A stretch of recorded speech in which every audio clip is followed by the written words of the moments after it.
que vocês já abram as suas Bíblias para nós meditarmos nessa noite em Marcos, capítulo 8.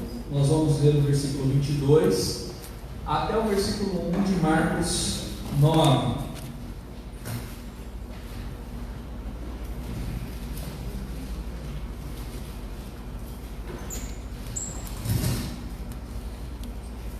Marcos 8, 22 até o versículo 1 de Marcos 9.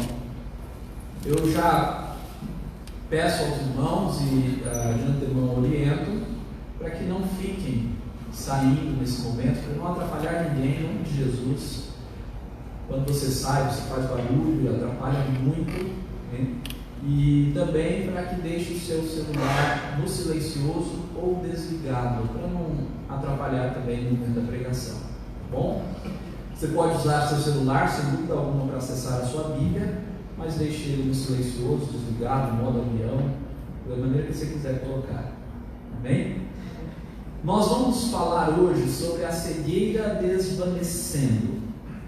Deixa eu explicar primeiro o que é isso, desvanecendo. Desvanecendo é um termo que eu utilizo, que aparece lá em 2 Coríntios capítulo 3, quando Paulo está falando da glória do Antigo Testamento, que desvanece, que apaga.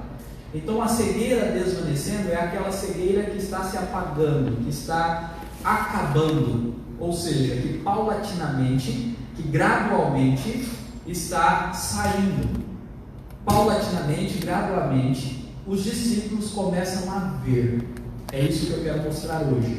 Nós vamos também ver como o texto de hoje mostra verdades sobre a identidade de Jesus, verdades sobre a missão de Jesus e verdades sobre o caráter dos discípulos de uma maneira gradual. Ele vai revelando gradualmente, paulatinamente.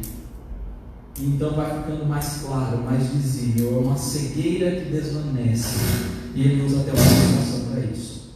Então a cegueira desvanecendo, esse é o tema desta noite. Então acompanhem aí comigo. Marcos 8, 22 diz assim: então chegaram a Betsaida e lhe trouxeram um cego, rogando-lhe que o tocasse. Jesus, tomando o cego pela mão, levou-o para fora da aldeia e, aplicando-lhe saliva aos olhos e impondo-lhe as mãos, perguntou-lhe: vês alguma coisa?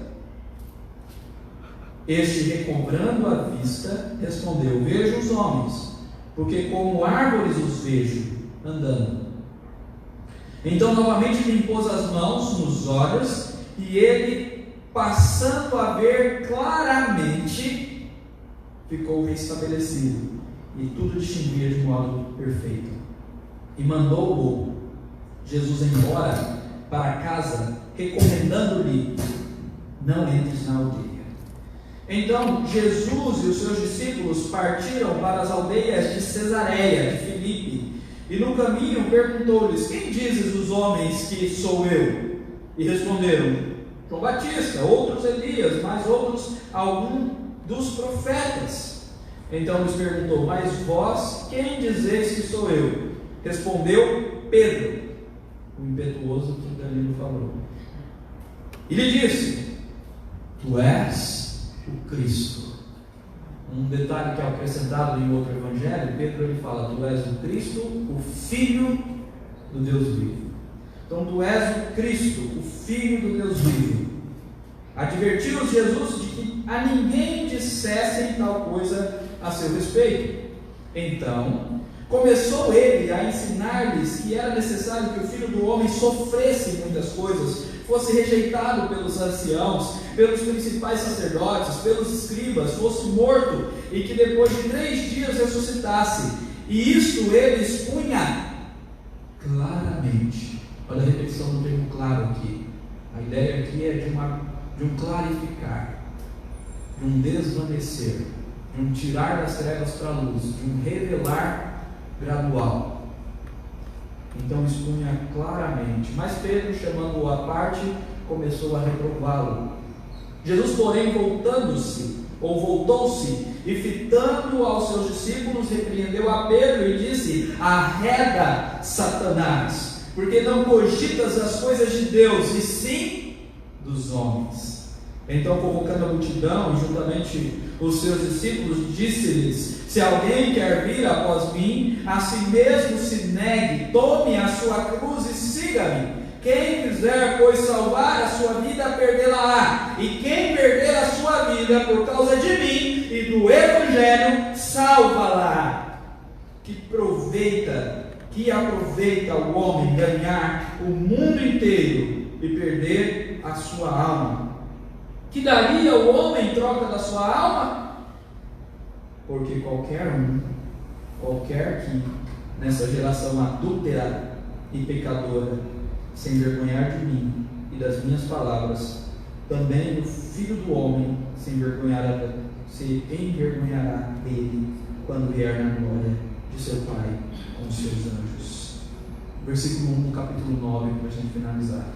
Dizia-lhes ainda: em verdade vos digo que dos que aqui se encontram, alguns há que de maneira nenhuma passarão da morte até que vejam.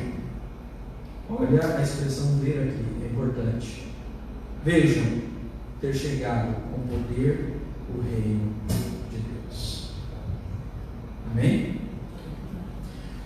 Hoje nós então vamos falar sobre isso, a cegueira que está se desvanecendo. E eu vou mostrar a identidade de Jesus, a missão de Jesus e o caráter dos discípulos. 3 coisas eu vou mostrar nesta noite. Mas antes de mostrar, eu quero introduzir nesta noite trazendo uma citação do livro Cristianismo Puro e Simples, de C.S. Lewis. Os irmãos sabem que eu gosto muito de C.S. Lewis, e esse livro, Cristianismo Puro e Simples, é um livro muito bom para ser lido. Ele é um pouco complexo, mas ele é excelente para todos nós aprendermos. E um trecho do livro diz o seguinte, acompanhem aí comigo, vou trazer 2 slides. Quanto mais conseguirmos deixar fora do caminho aquilo a que chamamos nós mesmos e deixarmos que Jesus tome conta de nós, mais verdadeiramente nos tornamos nós mesmos. Nosso verdadeiro ser espera por nós em Cristo. Quanto mais resisto a Ele e tento viver por mim mesmo, mais me deixarei dominar por minha própria hereditariedade, criação, contexto e por minhas paixões naturais. Vamos ver se os irmãos estão entendendo. Vamos com calma. C.S. Lewis está dizendo: quanto mais eu consigo deixar aquilo que eu chamo nós mesmos ou a mim mesmo, sempre a gente fala, esse sou eu, é eu mesmo, a mim mesmo, isso é meu. Quanto mais eu deixo, eu sou assim, aos pés de Jesus, verdadeiramente nós nos tornamos nós mesmos. Quanto mais eu resisto, mais eu sou dominado pelas paixões pecaminosas. É isso que ele está dizendo. E olha aqui que ele continua dizendo: de fato, aquilo que com tanto orgulho, preste atenção, com tanto orgulho chamo de mim mesmo, esse sou eu, assim que eu sou, esse é o meu eu. Quanto mais aquilo que eu chamo com muito orgulho de mim mesmo se torna meramente um ponto de convergência para a sucessão de eventos aos quais jamais dei início e não posso deter. O que eu chamo de meus desejos se torna nada mais do que desejos produzidos pelo meu organismo, incutidos em mim pelos pensamentos de outros seres humanos. Agora ele conclui dizendo: somente quando, presta atenção, me volto para Cristo, quando me rendo à personalidade dele, é que finalmente começo a ter uma personalidade inteiramente minha. Pastor, o que C.S. Lewis está dizendo aí? Como eu disse, é profundo. Ele está dizendo o seguinte, meu irmão: quanto mais você resiste a entregar o seu eu, aquilo que você é, menos você vai ter uma identidade, mais você vai ser levado pelo seu pecado, mais você vai ser escravo da mídia, mais você vai ser escravo daquilo que os outros dizem de você, mais você vai ser escravo daquilo que a sociedade, a cultura impõe a você. Quando você se segurar e falar, isso é o que eu sou, eu não largo, eu não mudo, eu vou viver assim porque eu sou assim, mais você vai ser escravo de si mesmo, dos outros, da mídia, da cultura, da política, da sociedade. Quando você abre a mão disso e busca a sua identidade, e busca o seu eu, a sua personalidade em Jesus, aí sim você é totalmente liberto. Compreenderam? Meus irmãos, isso tem tudo a ver com o texto do estudo de hoje. O grande problema, muitas vezes, nos discípulos, nos cristãos da atualidade, é que eles não abrem mão do seu ser. Eles querem ganhar a sua vida, eles querem segurar a sua vida e não a entregam totalmente ao Senhor Jesus Cristo. E Jesus diz: aquele que quer ganhar a sua vida, perdê-la. É sobre isso que nós vamos falar. Você já se entregou totalmente? Eu fiz uma pergunta antes de começar o culto para o Ministério de Louvor, mais ou menos assim: o que você ainda não entregou para Cristo e está segurando? Sua carreira? Sua profissão? Seus sonhos de estudo, de faculdade? Seu relacionamento? O dinheiro e a busca desenfreada pelo dinheiro? A vaidade? A opinião dos outros? O que você está agarrado e não consegue entregar a Jesus? Nós vamos entender isso mais adiante. Amém? Vamos compreender agora o contexto desse texto e do livro todo, algumas coisas que eu já tenho repetido. Primeiramente, que o tema principal do Evangelho de Marcos é a divindade de Jesus. Então, isso eu quero que você, quando terminar essa série, se alguém te perguntar o que Marcos fala no seu Evangelho, você responda: ele fala que Jesus é Deus. Igual criança até 2 anos de idade, criança de bebê até 2 anos de idade, a gente tem que ensinar que Deus é bom. Só essa frase. Se ela aprender até 2 anos de idade, Deus é bom, você foi um bom professor e um bom pai. Então o que eu quero ensinar até o final dessa série é: Jesus é Deus. Esse é o assunto de Marcos. Só que ele não aponta apenas para isso. Ele mostra que Jesus é Deus, mas ele mostra que ele, mesmo sendo Deus, exaltado, glorioso, majestoso, todo-poderoso, criador dos céus e da terra, ele se encarna, vem a este mundo para sofrer. O termo sofrer nesse slide aí é a primeira vez que eu estou usando. Eu estava usando o termo servir, mas agora eu coloquei sofrer porque tem tudo a ver com o nosso estudo. Ele veio para sofrer, para morrer. O Deus Todo-Poderoso se encarna. Eu tenho falado nos cursos, nas classes que eu estou dando, que se você é cristão, você tem que crer em um milagre. Qual milagre? O milagre do Deus que se encarna, morre e ressuscita. Você tem que crer nisso. Não tem como você ser cristão e não acreditar em milagre algum. Se você é cristão e diz os milagres não existem, você não é cristão. Porque no milagre você tem que crer que Jesus, sendo Deus, se encarnou e morreu e ressuscitou. Isso é maravilhoso. Então, sendo Deus, ele veio para sofrer. O capítulo de hoje, ele é central em Marcos, central em todos os sentidos. Marcos tem 16 capítulos, nós estamos no capítulo 8, mas central também no aspecto que aqui ele começa uma nova ênfase na narrativa de Marcos. Até então ele está apresentando a divindade de Jesus nas discussões contra os fariseus, a divindade de Jesus nos milagres que ele está fazendo, a divindade de Jesus na multiplicação dos pães, entre outras coisas. Mas a partir de agora, existe uma virada no Evangelho que se dá exatamente pela confissão de Pedro. Quando Pedro diz: tu és Cristo. E a partir de agora, Jesus e o evangelista começa a dar maior ênfase no sacrifício de Jesus, na sua morte. E então há, após o capítulo 8, várias predições quanto ao seu sofrimento. No próprio capítulo 8, no versículo 31 a 33, que nós vamos analisar agora, existe uma predição de Jesus quanto ao seu sofrimento. E o texto diz que ele passou a ensinar claramente.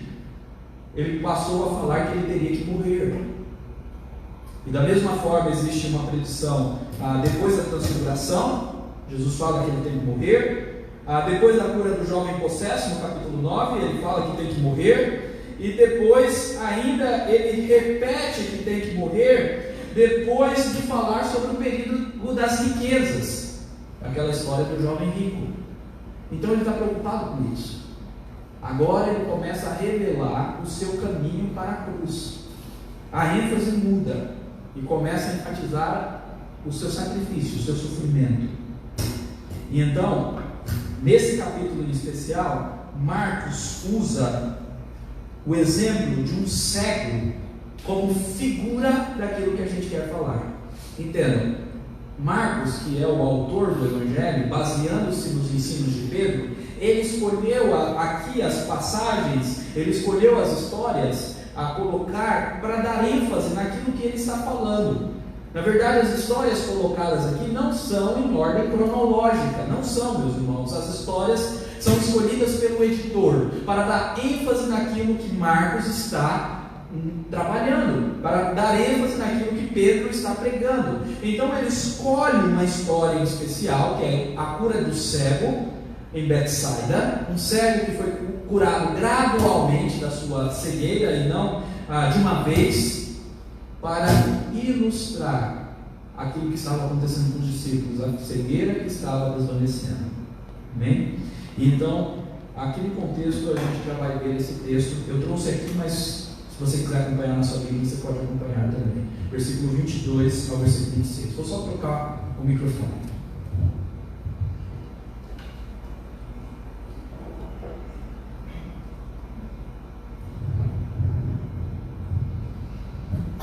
Chama pilha barata, né? Amém. O pastor comprou. Aprendi a lição. Então, olha lá, a cegueira desvaneceu aqui. Versículo 22 diz assim: então chegaram a Betsaida e lhe trouxeram um cego. Mencionaram o nome do cego. Essa história está aqui para ilustrar o que acontece com os discípulos adiante. Trouxeram o cego. Jesus, tomando o cego pela mão, levou-o para fora da aldeia e aplicou saliva aos olhos, impondo-lhes as mãos e perguntou: vês alguma coisa? O que eu quero que vocês notem nesse momento é que Jesus, ou melhor, que a cura deste cego, ela é gradual. Jesus fez esse ritual usando elementos comuns. Por causa da sua vontade, ele poderia simplesmente dizer: está curado, mas nesse caso ele não resolveu fazer dessa forma. E então ele pergunta para o cego: você está vendo alguma coisa? E aquele cego diz: olha, eu estou vendo como árvores andando.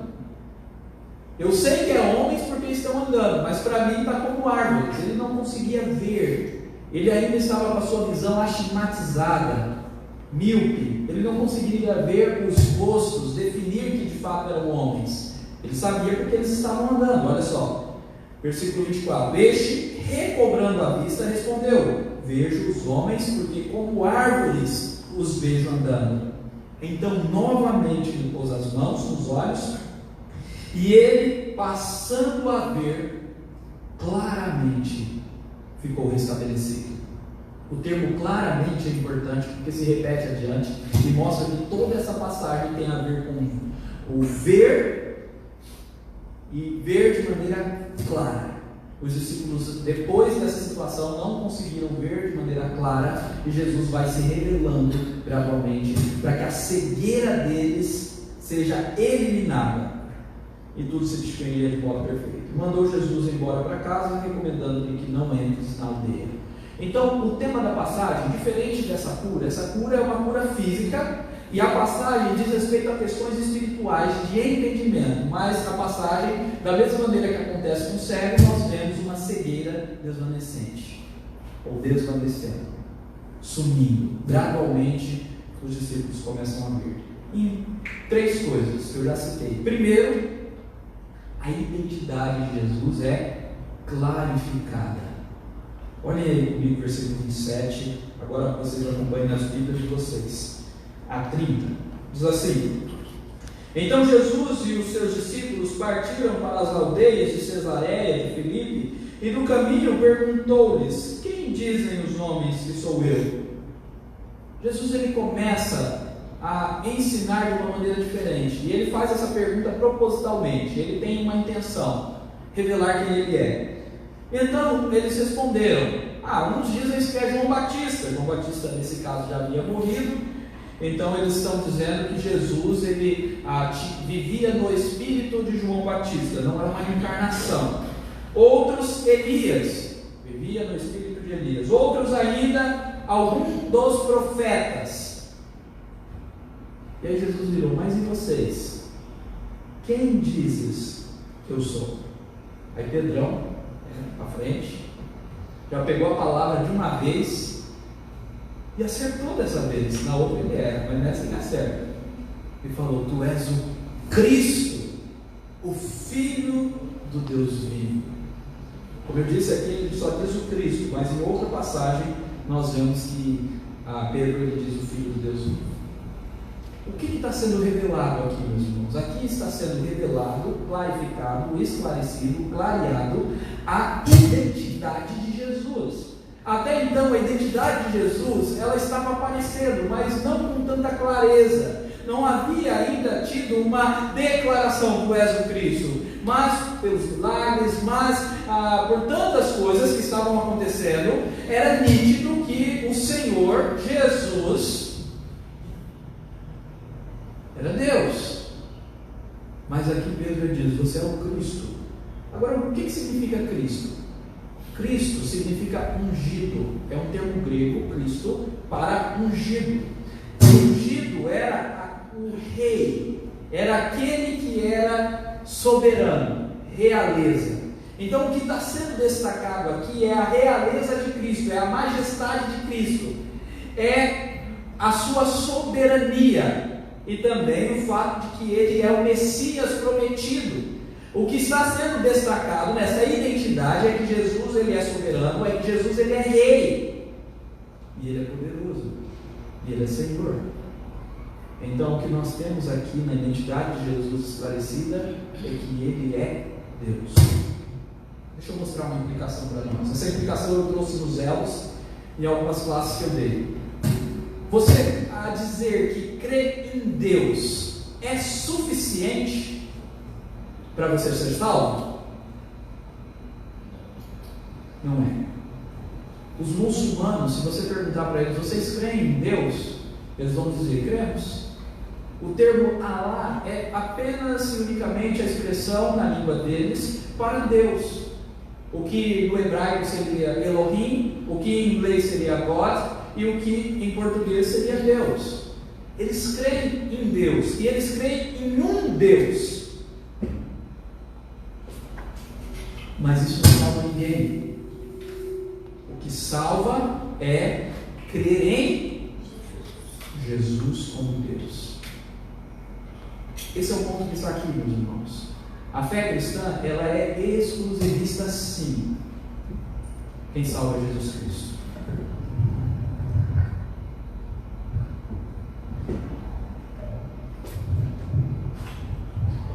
A fé cristã, ela é exclusivista sim. É só Jesus. Eu sou o único caminho, a verdade e a vida. O que está em jogo aqui é quem é o nosso Deus. E o nosso Deus não pode ser Jesus e o nosso dinheiro. O nosso Deus não pode ser Jesus e a política. O nosso Deus não pode ser Jesus e a minha formação acadêmica. O nosso Deus não pode ser Jesus e a minha profissão. O nosso Deus é só Jesus ou não é Jesus. Entenda. A fé que salva é a fé em Jesus, não é a fé na igreja evangélica, não é a fé na igreja católica, não é a fé na denominação presbiteriana, é Jesus que é a questão aqui. Nós precisamos crer em Jesus e não apenas crer que Jesus é alguém que veio ao mundo, mas em Jesus como quem? Salvador e Senhor, o Filho de Deus. Porque também existem muitas igrejas que dizem que Jesus é um profeta, ou é um anjo, um arcanjo, irmão, ou o próprio arcanjo Miguel. Mas essa não é a questão aqui. A questão é que Jesus, ele é Deus, o nosso rei. Rei, você dobra o joelho. Rei, você se submete. Rei, você submete ao seu senhorio. Você não fica se estribuchando, querendo fazer a sua vontade. Rei, você abre a mão da sua vontade e entrega tudo para Ele. Ele é soberano, Ele é majestoso, Ele é rei. Não estamos falando de uma democracia aqui, que você obriga o soberano a fazer a tua vontade. Não estamos falando aqui de um presidencialismo, que é você que escolhe, votando quem que vai estar lá em cima. Ele é rei, independentemente do seu voto, da sua escolha, e Ele é Senhor. Ou você se submete, ou vai ser submetido à força. É isso que está sendo dito aqui. Ser Cristo significa: eu sou rei, ungido. No Antigo Testamento o rei era ungido. Entenda, a fé cristã é fé em Cristo. O nome já diz: Cristo que salva. Só Cristo. Só existe um caminho, é só Cristo, nada mais. Nada mais. Amém?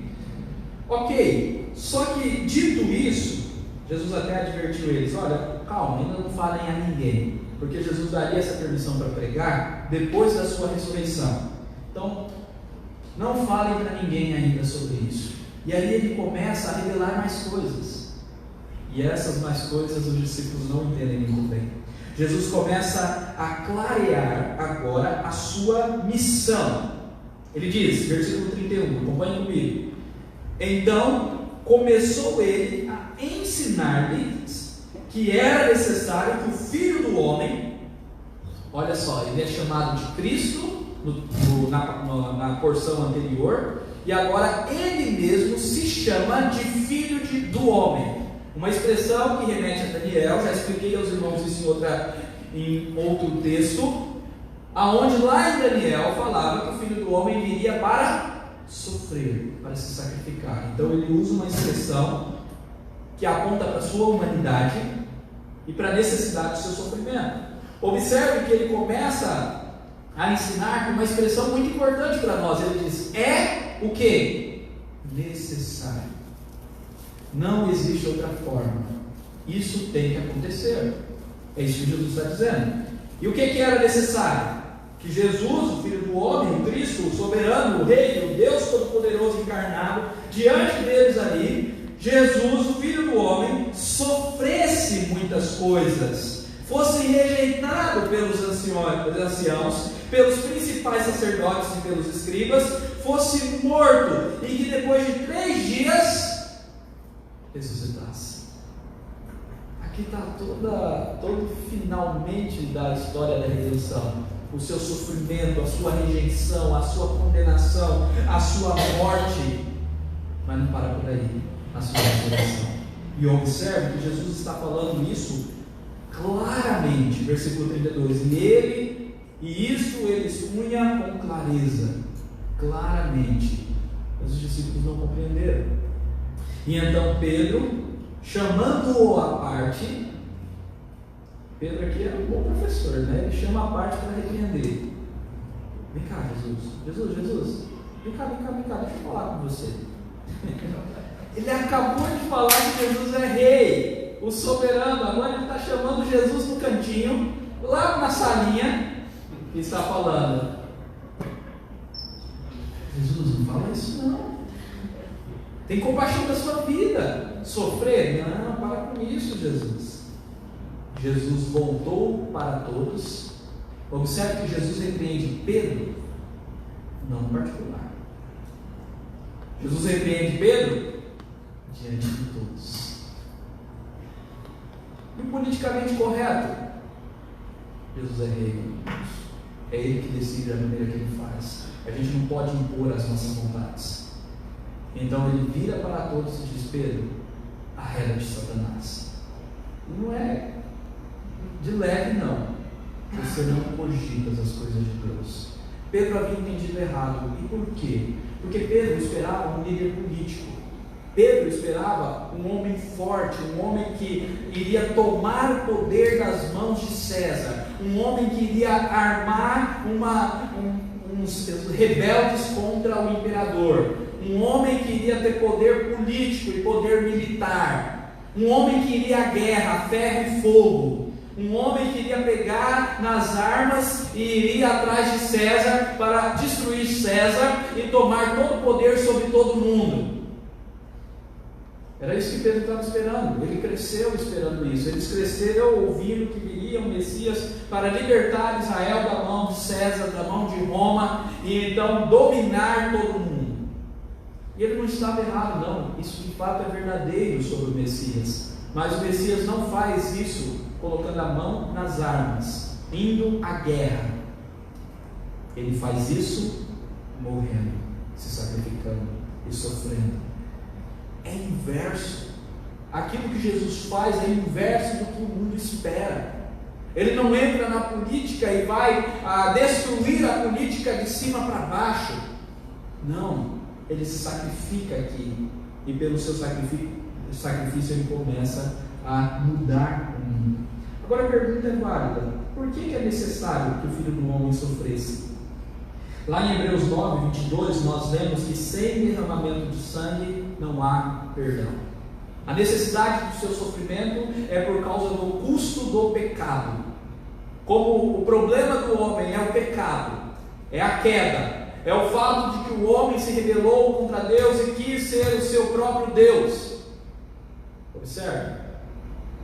Então Jesus ele está assumindo a sua soberania, resolvendo o problema principal, que é a rebelião do homem querer ser o seu próprio Deus, querer ter a sua vida em suas mãos, querer controlar tudo que ele é, e não entregar a sua vida a Jesus. É por isso que nesse contexto, logo em seguida, Jesus vai falar da necessidade de abrir mão da sua vida, negar a si mesmo, porque isso é a essência do pecado, o querer ser o seu próprio Deus, o querer controlar a sua vida em todos os detalhes. É eu que decido, ponto final.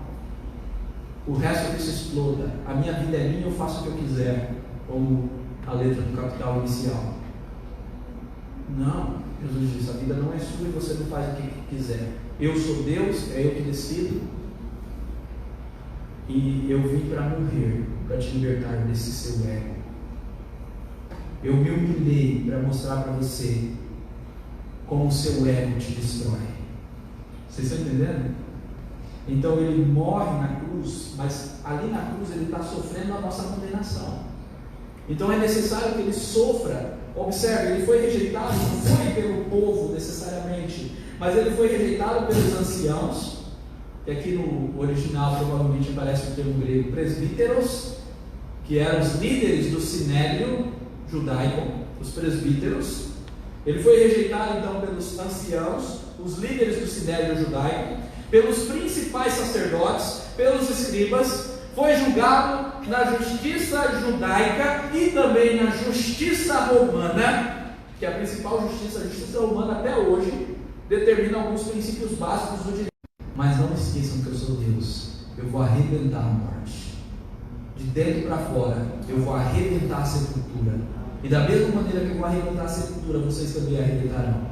Vocês não vão ficar lá na cova, vocês sairão, vocês ressuscitarão, porque eu vencerei. E ele venceu de fato a morte, destruiu todo o poder. Onde está a morte, a sua vitória? Jesus tragou a morte. Então Jesus, é necessário que ele morresse. Por quê? Porque sem derramamento do sangue não há perdão. Esse é o sacrifício que ele faz em nosso lugar. Amém? Em terceiro lugar, então Jesus esclarece, por fim, o caráter dos discípulos. Observe, foi clarificada a identidade de Jesus, foi clareada a missão de Jesus, e agora é esclarecido qual que é o caráter dos discípulos, quais são as características, o que você, meu irmão que está sentado aqui, precisa ter para ser um discípulo. Quais são as evidências de que você é um discípulo? Claro, você precisa de fé, e a fé já te salva. mas isso aqui é como evidência, característica que vem por causa da fé. E a primeira evidência é clara. Jesus convocou a multidão e juntamente aos seus discípulos disse-lhes: se alguém quer vir a mim, se alguém quer vir após mim, ou seja, se alguém quer ser meu seguidor, meu discípulo, a si mesmo se negue. Tome a sua cruz e siga.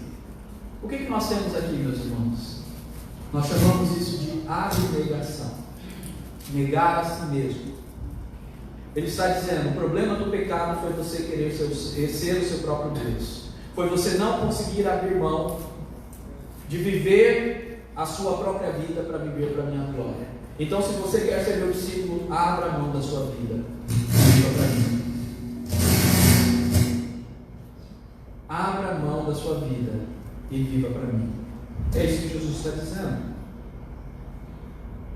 Negue-se a si mesmo. Observe que cruz, Jesus ainda não havia sido crucificado. Então ele fala sobre cruz. O que vem na mente da multidão quando ele está falando sobre cruz? A multidão, e observe que Jesus estava no caminho. A multidão, ela era acostumada, o povo daquela época eram acostumados a verem pessoas crucificadas nos caminhos. Então, nos caminhos da cidade haviam ladrões, haviam assassinos, haviam os marginais estavam ali crucificados. Essa era uma das punições romanas, a mais grave, no caminho, para que as pessoas vissem a condenação deles e freassem o mal. Então, quando Jesus fala: olha, tome a sua cruz, o que está na mente das pessoas eram pessoas crucificadas ao longo do caminho. E o que Jesus está dizendo? Olha, me seguir é morrer. Me seguir é morrer para si mesmo. Me seguir leva à morte do eu, do ego. É isso que Jesus está dizendo. E então ele diz: siga-me. Aqui nós vemos o compromisso daquele que é cristão, é um compromisso de seguir a Jesus, nos seus passos, nos seus ensinamentos. Não é viver como você quer, é como Jesus quer.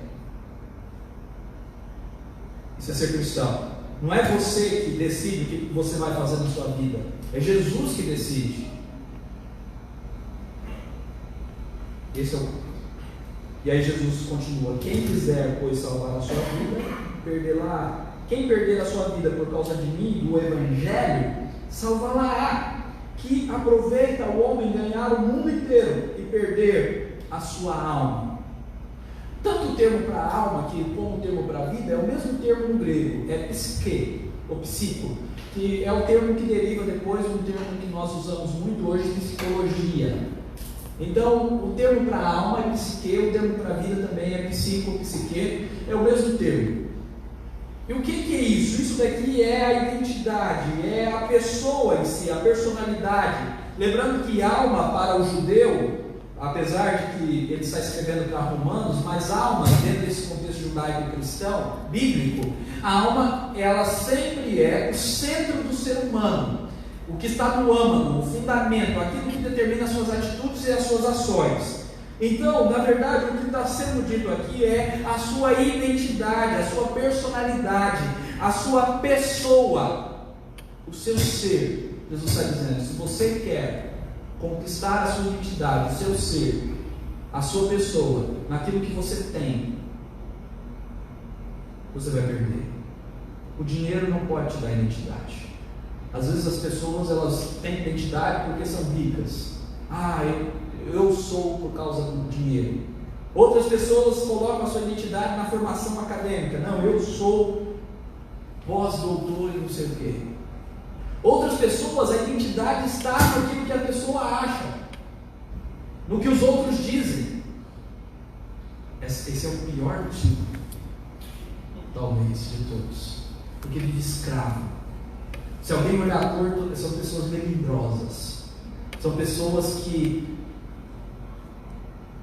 não conseguem viver porque vivem aprisionadas na opinião dos outros. Mas o que o outro vai pensar? Ah, mas o que o outro vai falar? Ah, mas o fulano de tal não sei o quê. É triste, é angustiante quando eu me deparo com esse tipo de escravidão. Pessoas que buscam identidade em pessoas, em si mesmo. Jesus está dizendo, não, a sua identidade tem que estar em mim, a sua vida tem que estar em mim, a sua alma tem que estar em mim, a sua personalidade tem que estar em mim. Abra mão de todas essas coisas e busque em mim, então você será você mesmo, porque fui eu que te criei. Estão entendendo, meus irmãos? E por fim, ele termina aqui essa passagem dizendo sobre a confissão dos discípulos. Os discípulos, então, eles têm um caráter de abnegação, eles têm um caráter de compromisso, eles têm uma identidade não em si mesmo, mas em Jesus, e por fim eles têm uma confissão com a boca, é verbal. Eles falam coisas. E o que eles falam? Eles falam de Jesus, que Jesus é Senhor. Se ninguém ao seu redor sabe que você é cristão, você está pecando nisso daqui. Olha o que diz o versículo 38. Porque qualquer que nesta geração adúltera e pecadora se envergonhar de mim e das minhas palavras, também o Filho do Homem se envergonhará dele quando vier na glória de seu Pai com os seus anjos. A vergonha, a timidez, a covardia é altamente criticada nas Escrituras Sagradas. Se você ler Apocalipse 21, está entre os pecados daqueles que são condenados: timidez, vergonha e covardia. Quem se envergonhar de mim, quem se envergonhar de dizer que eu sou o Senhor, quem se envergonhar de mim, eu também o envergonharei. E olha o que ele fala dessa geração adúltera e pecadora. Surge uma pergunta para a gente concluir. Os discípulos, depois de tudo isso, passaram a ver claramente? Ainda não. Só depois da ressurreição de Jesus que eles passaram a ver. Jesus repete algumas vezes, mas eles ainda não passaram. Aqui no versículo 9, Jesus continua dizendo, na mesma conversa, ele continua dizendo: em verdade vos afirmo que dos que aqui se encontram, alguns há que de maneira nenhuma passarão pela morte, até que vejam, ver, a ideia de ver, tirar a cegueira e passar a ver, ter chegado com poder o reino de Deus. Então o reino de Deus, eles iriam ver que o reino de Deus já havia chegado. Do que está falando? Da transfiguração. E na semana que vem nós vamos retornar na transfiguração. Alguns discípulos, 3, estavam com Jesus ali na transfiguração, e eles viram o poder, a glória de Deus, e eles viram o Pai falando para o Filho: este é o meu Filho amado, a ele ouvi. Os discípulos não estavam ouvindo Jesus quanto à sua morte. E lá no monte, Deus, o Pai, fala para os discípulos: escutem ele, porque ele é meu filho. É exatamente isso. O reino de Deus já havia chegado. A gente sempre tem uma perspectiva que Jesus ainda vai ser coroado, ainda vai reinar. Isso é errado. O reino de Deus já chegou e Jesus já está entronizado. E os discípulos viram o poder do reino e viram acerca da sua divindade e entenderam a partir daí que Jesus teria que sofrer e ser sacrificado para nos salvar. Amém? Semana que vem nós vamos retornar então aqui na transfiguração. Na prática, para nós finalizarmos, eu comecei com uma citação de C.S. Lewis e eu quero terminar também com uma citação de C.S. Lewis. Preste atenção nessa citação, eu coloco algumas ênfases. Entregue a si mesmo e encontrará o seu verdadeiro ser. Entregue a si mesmo. Você já se entregou, meu irmão? Tudo, é tudo mesmo. Perca a sua vida e você a salvará. Submeta à morte suas ambições e desejos favoritos a cada dia, e por fim submeta-se à morte de seu próprio corpo. Suas ambições, meu irmão, seus desejos,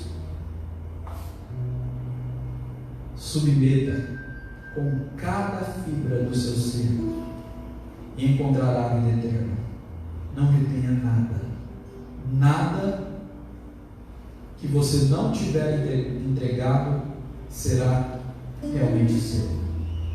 Nada que você não tiver entregado será realmente seu. Nada em você que você não tiver morrido poderá ser um dia ressuscitado. Busque a si mesmo e encontrará mais para frente somente ódio, solidão, desespero, ira, ruína e decadência.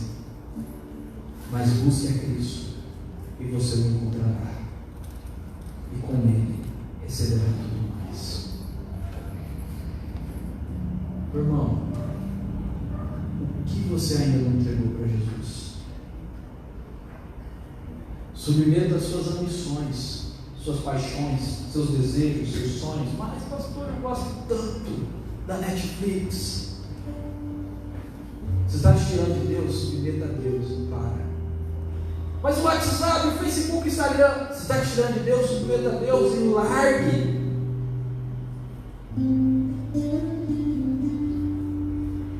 Mas, pastor, a gente tem que trabalhar para conseguir ser rico e abençoar a obra. Aí trabalha, não vem na obra, não abençoa a obra, porque nunca conseguiu ser rico, nunca é suficiente, sempre tem muita dívida, e aí acabou com o seu casamento e a sua família. E morre cedo. Com câncer, com estresse. Submeta tudo, meu irmão. É tudo. Não é só poucas horas aqui. Sair daqui é tudo. É o seu trabalho, é a sua família, é o seu dia a dia. Me entristece, meus irmãos, porque nós vivemos lá fora como se Deus nem existisse.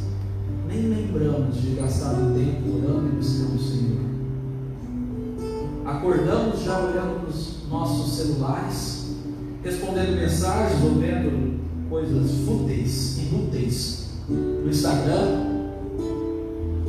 Pergunta: qual foi a última vez que você ajoelhou na sua cama para orar?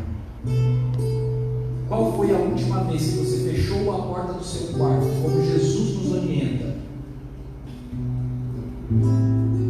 e o buscou? Ah, pastor, eu faço isso no domingo. Que medíocre, que miserável vida é a sua. Submeta tudo. Porque nada que você não tiver morrido poderá ser ressuscitado. Nada do que você não entregar, não tiver entregado, será realmente seu.